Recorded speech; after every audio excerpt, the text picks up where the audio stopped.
6th Ward in Houston, Texas. Everything you needed to know and everything you didn't know you needed to know, plus some history and a driving tour.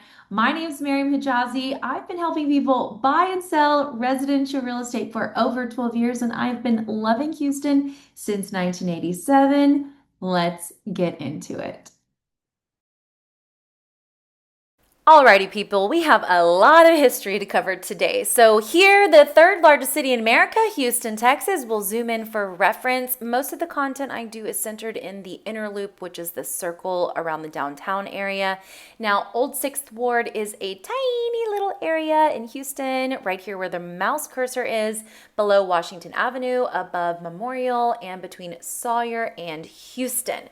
Lot of cool history here, really cute little houses. There's an HEB over here that I really like. So let's get into it. So from 1836 to 1884, this is the beginning of 6th Ward as we know it. So 2 years after the Allen brothers purchased the grant from Mr. Austin's estate in 1836, we're talking like Stephen F. Austin. In 1836, to establish the city of Houston, Mr. S.P. Hollingsworth filed a survey of the western environment of downtown Houston, which included today's Old 6th Ward, which he divided into large, narrow tracts that ran northward from Buffalo Bayou. Now, by January of 1839, several tracts within the Hollingsworth survey had been sold to several prominent Houstonians, including W.R. Baker, James S. Holman, Archibald Wins, Nathan Kempton, and Henry Allen. And by 1858, Mr. Baker and his colleagues owned or held mortgages on most of the land in the area. In that same year, Mr. Baker engaged the county surveyor and Mr. Samuel West to restructure his holdings by replatting them into a lot and block system that defines today's Old 6th Ward. The new survey was laid out to the true north as opposed to downtown, which was actually platted at a 45-degree angle to true north. So there's a big difference between the lining up of the street grid downtown versus the wards. The first sale after the replatting took place on January 31st, 1859, when Mr. Baker sold several blocks to W. W. Leland, and construction of homes on the lots began in 1860, but a building boom didn't take off until approximately 10 years later when Washington Avenue was regraded. The original boundaries of what is now Old 6th Ward, where Houston and Texas Central Railroad on the north side, and Mr. Wynn's plantation, which is now Glenwood Cemetery on the west side.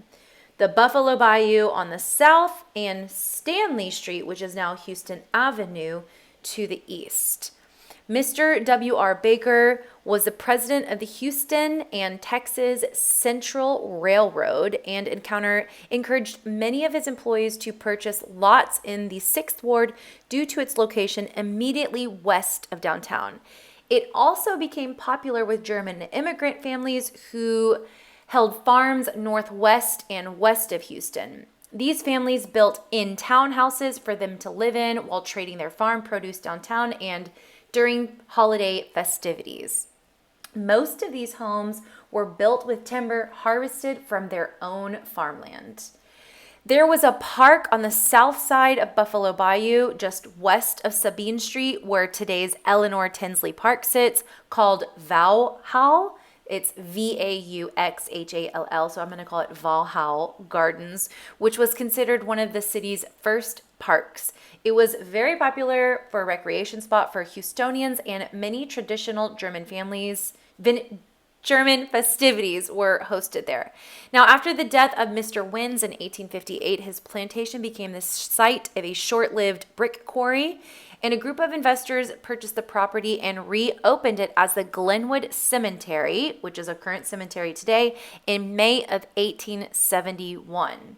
It provided a natural protective barrier along the west side of the 4th Ward North that still exists to this day. During the 1890s, the Houston Chronicle paper lauded 4th Ward North as one of the finest and healthful places to live in all of Houston. The area enjoyed the highest elevation in Houston and abundant artesian water, folk Victorian-style houses built between 1870 and 1910, and located by the same aquifer that fed Bucamp Springs nearby. Residents enjoyed close proximity to downtown, the Valhalla Gardens, the Highland Park Resort located nearly a mile north at the corner of Houston and White Oak, which was one of the city's earliest amusement parks.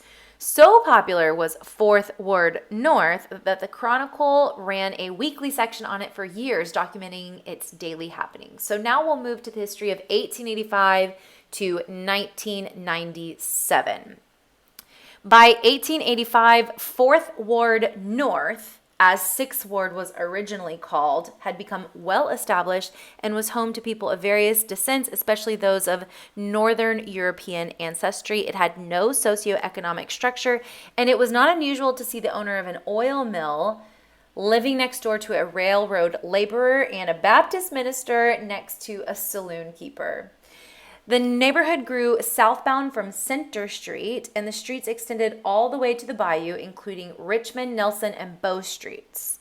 The entire southern tier of the neighborhood was removed to make way for construction for Memorial Drive in the 1950s.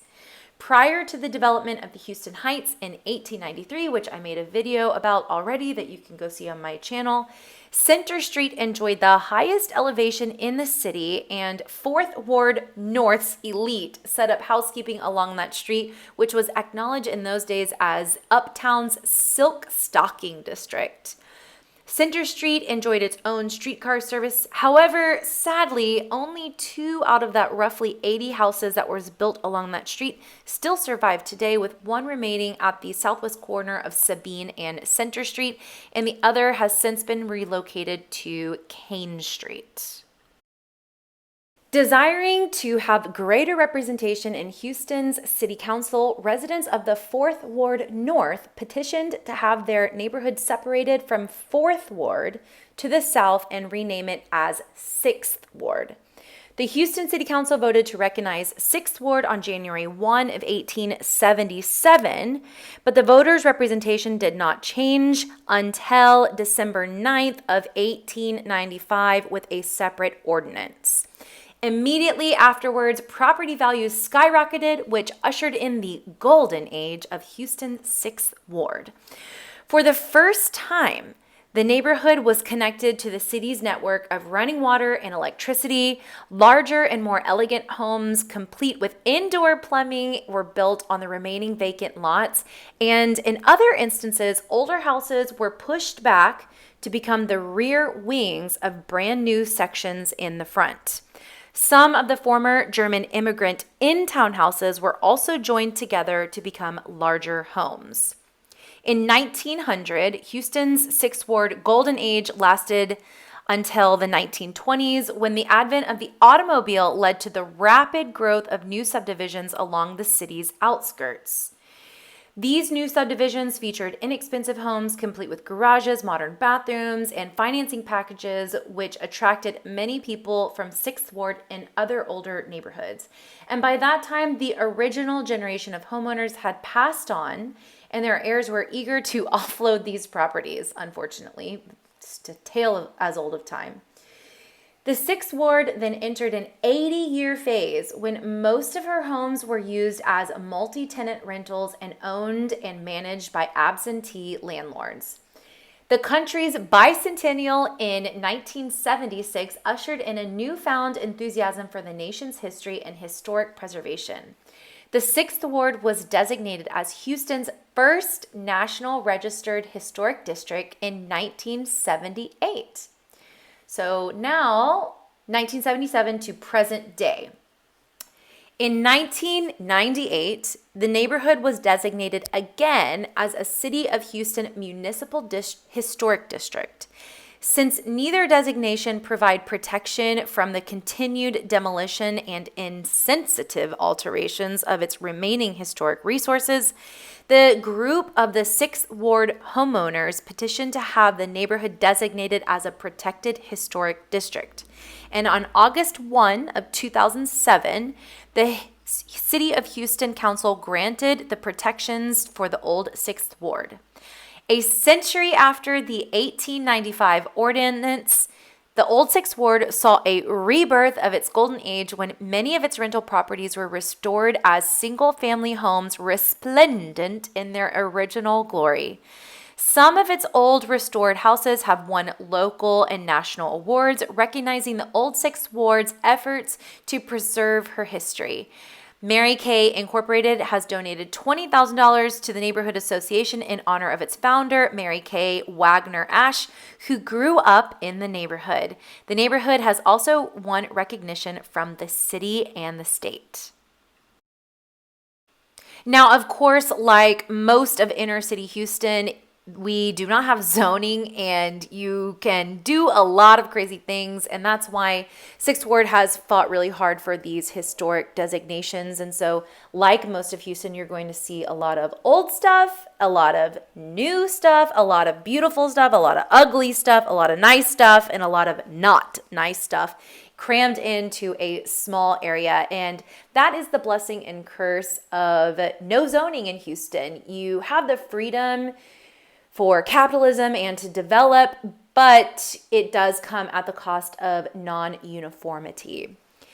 6th Ward has super cute little houses, as we've already found out, and some of these houses have been so well restored in the past that they have actually won Good Brick Awards from Preservation Houston, and a lot of these little houses have been featured on Preservation Houston's Good Brick Tour, and I had the amazing opportunity to be the co-chair for the 2025 Preservation Houston Good Brick Tour, which was amazing. I highly recommend you look out for it each year.